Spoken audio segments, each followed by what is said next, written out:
En el Ayuntamiento de Valencia trabajamos para abrir nuevas oportunidades laborales. A través de nuestro servicio de empleo y formación te ofrecemos orientación, formación, intermediación y planes de empleo. Todo pensado para ayudarte a crecer profesionalmente. Con nuestro servicio de intermediación conectamos a las empresas que buscan personal con las personas inscritas en la Agencia de Colocación Municipal. Ponemos en contacto las empresas que buscan personal con las personas que buscan empleo. Si buscas trabajo o quieres mejorar el que ya tienes, nuestro servicio de orientación profesional te acompaña en el camino.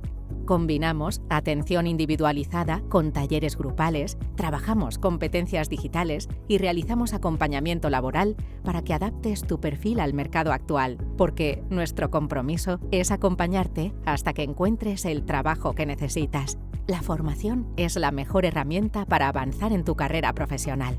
Te ofrecemos formación adaptada a tus necesidades.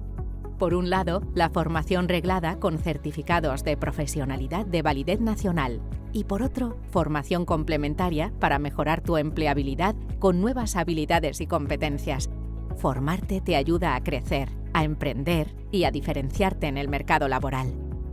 Además, trabajamos para mejorar las posibilidades de inserción de las personas desempleadas en el mercado laboral, ofertando contrataciones laborales temporales para realizar obras o servicios de interés general en dependencias municipales a través de programas subvencionados cofinanciados por otras administraciones públicas o a través de planes municipales de empleo de financiación exclusivamente municipal.